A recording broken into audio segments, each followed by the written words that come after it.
Zuri had always been the quiet one in her family. She taught at a small school in Kigali, spending her days guiding children with patience and kindness. She didn't have much money, but she had a gentle spirit and a calm way about her that people often overlooked. That evening, she sat at the long decorated table during her sister Aisha's engagement dinner, listening as everyone praised Aisha and her soon-to-be husband, Malik. The room was full of laughter, clinking glasses, and the smell of spiced food. Zuri kept to herself, smiling softly as she passed plates and refilled drinks. She was happy for her sister, even though she rarely received the same attention. But then, Aisha suddenly raised her glass and looked straight at her. With a laugh that cut through the room, she said, "Zuri, you'll never have a husband like mine." The words hung heavy in the air. Some of the guests gasped, but most burst out laughing, as if it were the funniest thing they had heard all night. Zuri felt her face grow hot. She lowered her eyes, wishing she could disappear. She didn't argue, didn't snap back. Silence had always been her shield. She forced a small smile, though her heart felt heavy. Inside, she wondered why her sister's happiness had to come at her expense.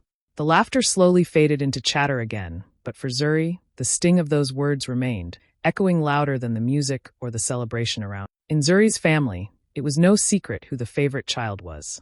From the time they were young, Aisha had always been treated like a star. If she wanted new clothes, their parents found a way to buy them. If she cooked something halfway decent, they praised her like she was a master chef. And when she brought home good grades, the whole family celebrated as if she had won a national prize. Zuri, on the other hand, worked quietly, studied hard, and even chose the path of teaching to help children in their community. But her achievements rarely drew more than a polite nod. It wasn't that her parents didn't love her, they did, but their love for Aisha burned brighter, louder, and it left Zuri standing in the shadows. Now that Aisha was engaged to Malik, a wealthy and successful entrepreneur, the favoritism had grown even stronger. Every conversation at home seemed to circle back to Aisha's wedding plans, Malik's business ventures, or the expensive gifts he had already given her. Their mother would beam with pride as she told neighbors about the lucky match her younger daughter had secured. Their father often called Aisha the jewel of the family. Meanwhile, Zuri sat quietly, listening, feeling smaller and smaller with each word. At family gatherings, relatives crowded around Aisha, showering her with compliments. "Aisha, you're glowing," one aunt said. "Malik is such a blessing. You must be so proud," another chimed in. Everyone wanted to know what kind of house Malik was building, what car he drove, and what gifts he had bought. The questions never ended. But no one asked Zuri about her school, about her students, or even if she was happy. She blended into the background, almost invisible. Even small things showed the difference.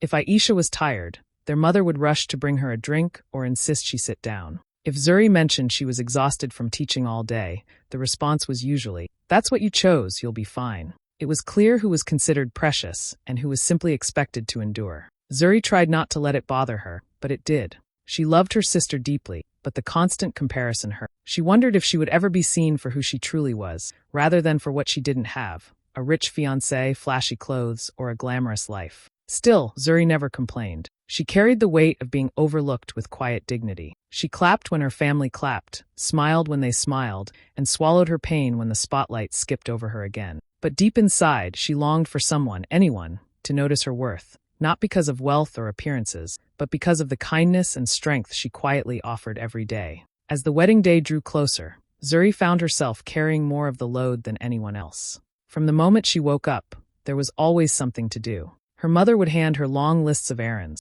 pick up flowers, find the right fabric, buy extra candles, fetch trays of food. If something went missing, everyone called for Zuri. If something needed fixing, they looked at her. It was as if she had become the invisible worker behind the wedding, while Aisha sat like a queen, giving orders and basking in admiration. When the family went shopping for fabrics, Aisha didn't even look at Zuri before saying, "Zuri, carry these bags. Careful, they're expensive." She laughed as if it were a joke, but there was no kindness in her voice. At the tailor's shop, Zuri was asked to stand outside in the heat, holding rolls of material while her sister tried on one dress after another. Relatives who joined them teased her too. "You better learn how to pick out fabric," one uncle said with a smirk. "Maybe one day, if you're lucky, you'll need it for your own wedding, if that day ever comes." The group laughed, and Zuri felt the sting, though she kept her lips pressed into a polite smile. At home, things were no different. During family dinners, Zuri was the one running back and forth between the kitchen and the dining table. She made sure everyone's plate was full while Aisha sat next to Malik, glowing under the attention of the guests.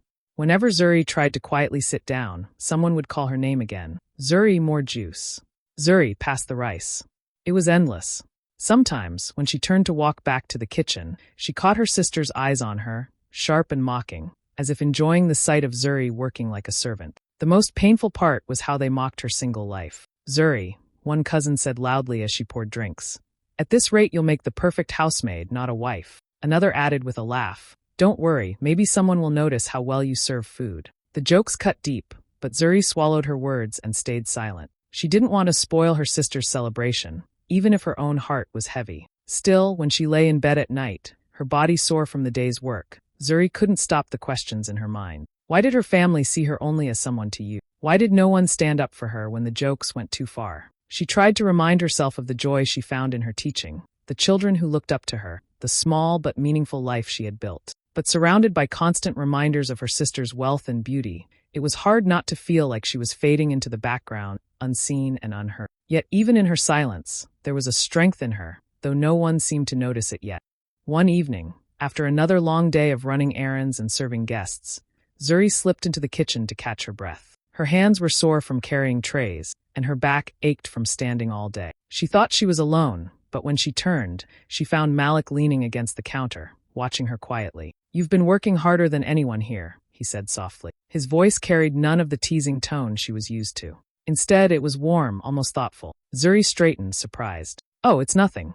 Just helping where I can," she replied quickly, brushing her hands on her skirt. She wasn't used to being noticed, especially by him. But Malik shook his head. "No, it's not nothing. I've seen how everyone depends on you. You run around for hours, and still, you never complain. That takes strength." His words caught her off guard. Zuri gave a small laugh, trying to hide her unease. "Strength? I don't think so. I just do what needs to be done." He studied her for a moment, his expression serious. "It's more than that. I can tell you're thoughtful. You notice what people need before they even say it. That's not something money can buy."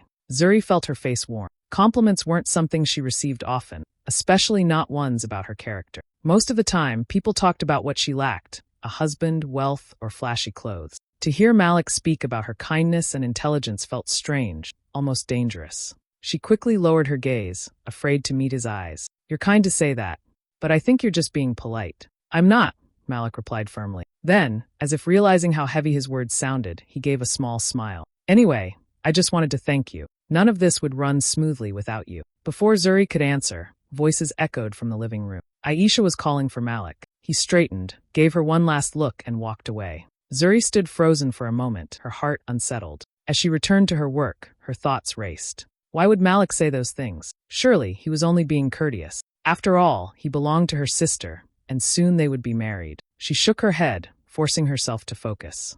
She had no place imagining anything else. Still, his words lingered long after he left. For the first time in weeks, Zuri felt seen. Not as a servant, not as the overlooked daughter, but as someone who mattered. She tried to brush it off, telling herself it was nothing more than kindness from a man trying to be polite. Yet deep inside, a small spark had been lit, one she couldn't quite put out. The morning of the wedding arrived with bright skies and a buzz of excitement. The house was alive with music, chatter, and rushing footsteps. Women in colorful dresses moved back and forth, carrying makeup kits and fabrics, while men discussed the order of the ceremony. Zuri, as always, was in the middle of it all, making sure the flowers were arranged, serving breakfast, and calming down relatives who were already nervous. She pushed aside her own tiredness and focused on keeping everything running smoothly. As she stepped outside to fetch more bottled water for the guests, she noticed Malik's cousin, Idris, standing by the gate. He was a quiet man, not as loud or boastful as the others. When he saw Zuri, he glanced around carefully before motioning her over. She hesitated but walked closer. His voice was low when he spoke, almost a whisper. "Zuri, I need to tell you something," he said, his eyes serious. "Malik, he's not sure about this wedding." Zuri froze, shocked. "What do you mean? The wedding is today. Everyone's waiting." Idris sighed. "Yes, but he's been troubled. He respects you. He sees your kindness, your humility. But with Aisha, he's worried about her arrogance. He's been thinking about it for days." Zuri shook her head quickly, almost dropping the bottles in her hand. No, please don't say that. This is my sister's wedding. You must be mistaken." "I'm not mistaken," Idris replied firmly. "Last night, he told me he wasn't sure if he could spend his life with someone who treats others poorly. He sees the way Aisha mocks you, the way the family treats you. It bothers him more than he shows." Zuri's heart pounded. She wanted to cover her ears and pretend she hadn't heard. The idea alone was too dangerous, too heavy. You shouldn't tell me this, she whispered back. I don't want to be part of anything. This is between Malik and Aisha. Idris gave her a steady look. I thought you should know. If something happens today, you won't be blindsided. But understand this. It's not because of anything you've done. It's because Malik is seeing the truth for himself. Zuri's throat felt dry. She wanted to argue, but the seriousness in Idris's tone silenced her. She managed to whisper, please keep me out of it. I don't want to meddle. Aisha is my sister. Whatever doubts he has, he must face them alone. Idris nodded, respecting her words. Then he stepped back, blending into the bustle of the morning preparations. Zuri stood there for a moment, clutching the bottles, her mind spinning. She forced herself to return inside, smiling faintly at relatives as though nothing had happened. But inside, her chest was heavy with fear. She prayed Idris was wrong, that the ceremony would go smoothly, and that her sister's happiness wouldn't be threatened. Yet deep down, the whispered warning echoed louder than all the wedding songs filling the house. The wedding day unfolded in grand style. Kigali's great hall sparkled with lights, flowers, and golden decorations that shimmered under the chandeliers. Guests dressed in their finest clothes filled the room, their voices buzzing with excitement. Drums and soft singing echoed as Aisha entered, glowing in her expensive gown, her head held high like a queen. Malik walked beside her in his tailored suit, his face calm, though his eyes carried a quiet storm that only a few noticed. Zuri sat at the edge of the hall, dressed simply but neatly. She had helped organize the seating, the food, and even the flower arrangement. Now she tried to fade into the background, praying for the day to go smoothly. After all the tension of the past weeks, she wanted nothing more than for her sister's happiness to be complete. The ceremony began with blessings, laughter, and the sound of cameras flashing. Everything seemed perfect until the moment came for Malik to say his vows. The hall fell silent. The officiant turned to him and asked, "Do you take Aisha to be your wife?" All eyes focused on Malik. Aisha smiled proudly, waiting for his answer. But Malik didn't speak. He stood still, his jaw tight, his eyes drifting across the room. Then, to everyone's shock, his gaze settled not on his bride, but on Zuri. The pause stretched longer than it should have. Guests shifted in their seats, whispering behind their hands. "What's happening?" someone murmured. "Why is he staring at her?" The air grew heavy, filled with confusion. Aisha's smile faltered, her face stiffening as she realized where his eyes had gone. Zuri's heart stopped. She quickly lowered her gaze, panic rushing through her. She prayed he would look away, prayed no one would notice. But the hall was too full, too watchful. Everyone saw. Everyone felt the strange pull in the air. "Malik?" the officiant asked again, his voice uneasy. "Do you take Aisha as your wife?" Still, Malik hesitated. His lips parted, but no words came. He looked torn, as if caught between duty and truth. The silence was louder than the drums had been earlier, louder than the chatter of hundreds of guests. It was unbearable. Whispers grew into ripples that spread across the hall. Why isn't he answering? Why is he looking at Zuri? What does this mean? The perfect ceremony began to crack under the weight of uncertainty. Aisha's hands trembled as she gripped Malik's arm tightly. "Say it," she hissed under her breath, her voice sharp enough for Zuri to hear. But Malik didn't move. He only looked once more toward Zuri, his eyes speaking a truth no words could hide. In that moment, the grand wedding that had been planned for months no longer felt secure. Something was shifting, something no one could stop. And though Zuri wished to disappear, she could feel the eyes of the entire hall burning into her, waiting for what Malik would do next. The hall was so silent that even the sound of someone shifting in their seat felt loud. Everyone leaned forward, waiting for Malik's answer. Aisha's eyes burned into him, demanding the words she wanted to hear. The officiant repeated the question, his voice heavy with pressure. "Do you take Aisha to be your wife?" Malik finally opened his mouth, but instead of the expected, "I do," he shook his head. His voice was steady, but it carried through the hall like thunder. "I can't." Gasps exploded around the room. Aisha jerked back, her mouth falling open in shock. "What do you mean you can't?" she hissed, her voice cracking with fury. Malik stepped away from her, his face calm but firm. "I cannot marry someone I don't truly respect. My heart, it does not belong to you, Aisha." The whispers turned into chaos. Guests clutched their mouths, some standing in disbelief. "Is this really happening?" one woman whispered. Others pulled out their phones, recording the moment as if they couldn't believe it without proof. Aisha's face twisted with rage, her proud smile gone. She grabbed at Malik's arm, but he pulled away. "Don't you dare embarrass me like this," she screamed. Her voice echoed through the hall, sharp and furious. But Malik stood tall, his next words silencing the crowd again. "My heart belongs to Zuri." He said it clearly, without hesitation, his eyes turning toward her. Every head snapped in Zuri's direction. She froze, her hands trembling in her lap. Her chest tightened as if the air had been stolen from her. She wanted to protest, to shout that she had nothing to do with it. But her voice was lost in the wave of gasps, cries, and shocked laughter that rolled across the hall. Aisha's scream tore through the noise. "Zuri, you think you can steal my groom? My wedding?" She lunged forward, her gown dragging, her face red with rage. Family members rushed to hold her back, their voices mixing with the uproar of the guests. Zuri sat rooted in place, her whole body shaking. She hadn't asked for this. She had prayed for the wedding to go smoothly, prayed not to be dragged into her sister's drama. And yet here she was, at the center of it all, with hundreds of eyes piercing through her. Malik's voice rose again, clear and unshaken. "Don't blame her. This is my decision. She has done nothing. It's me. I cannot live a lie, not when my heart has already chosen." The hall was chaos now, people arguing, some siding with Aisha, others stunned into silence. Aisha's screams grew louder, raw with betrayal, while Zuri wished desperately for the ground to open and swallow her whole. The grand wedding that was meant to be a celebration had turned into a scandal. And as Malik walked away from the altar, leaving Aisha behind, the entire city of Kigali would soon be buzzing with the story of the wedding that ended in heartbreak and shocking truth. The hours after the ruined wedding felt heavier than any nightmare Zuri could imagine. The grand hall, once filled with music and laughter, was now buzzing with anger and blame. Relatives surrounded her like a storm, their words sharp and cutting. "How could you do this to your own sister?" one aunt shouted. "Shame on you, Zuri," another spat. The accusations poured over her like cold rain, each one heavier than the last. Zuri tried to speak, but her voice was swallowed by the crowd. "I didn't," she began, only to be cut off by her mother's trembling voice. "We trusted you, Zuri. We thought at least you would stand by your sister. Instead, you humiliated her." The disappointment in her mother's eyes stung worse than any insult. Aisha, still in her torn veil and smeared makeup, cried loudly, her screams shaking the room. She wanted him all along. Look at her sitting there, pretending to be innocent. "You stole him from me, Zuri. You destroyed everything." She lunged again, but cousins held her back, their faces twisted with disgust as they turned toward Zuri.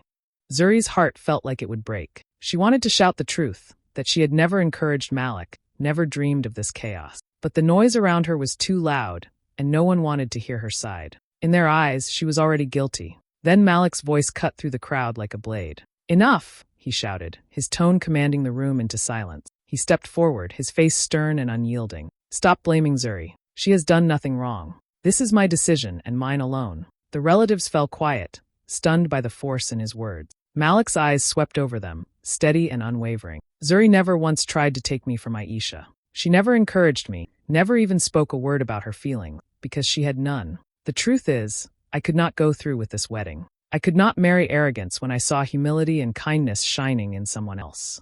Gasps echoed again, but this time Malik didn't flinch. He continued firmly, "If you want to blame anyone, blame me. But don't you dare put this on Zuri. She is innocent."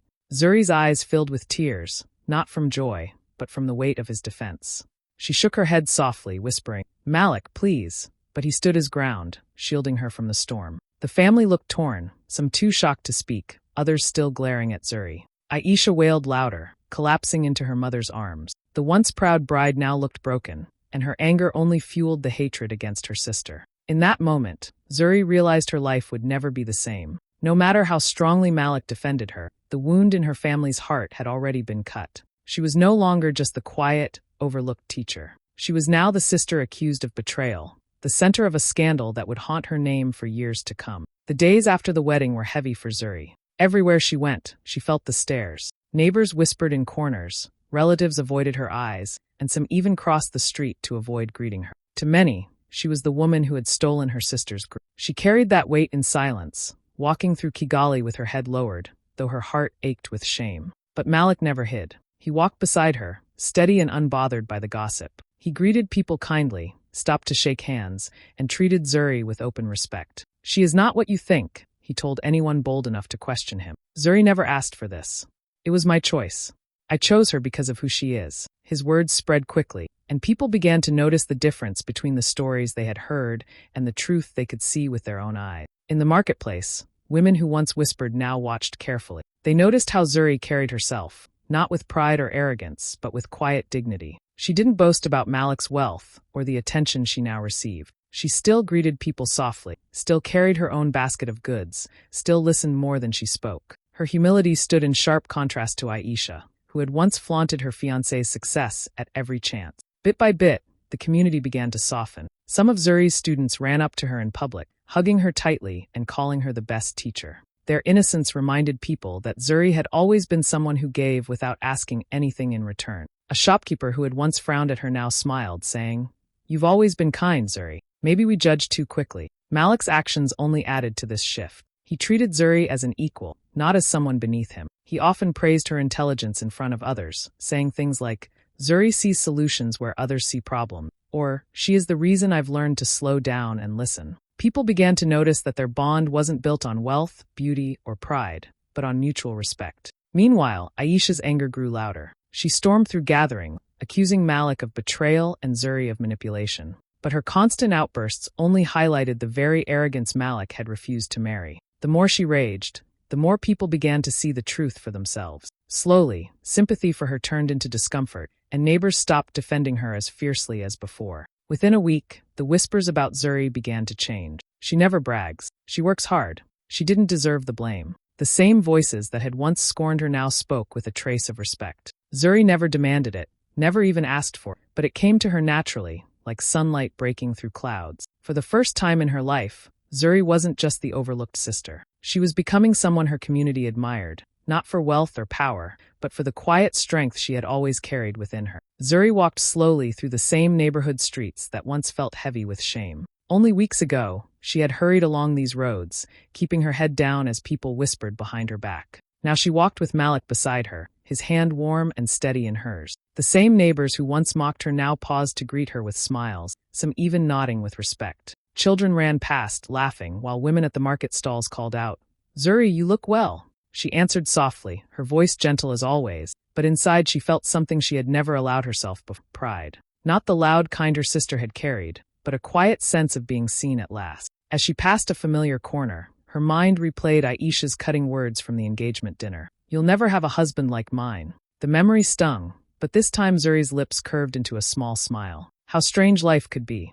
Aisha had been so certain of her victory, so proud of the wealth and attention Malik had brought her. Yet in the end, it wasn't gold or glamour that held his heart. It was kindness, humility, and respect. Malik gave her hand a reassuring squeeze, as if he knew her thoughts. She glanced at him, seeing not just the wealthy entrepreneur everyone admired, but a man who had chosen her when no one else believed she was worthy. Somewhere in the distance, Aisha's voice still raged, bitter and broken. But her words no longer carried power. Zuri didn't need to answer them. Her life itself was the reply. What had once been her sister's boast had flipped into her vindication, clear, undeniable, and final.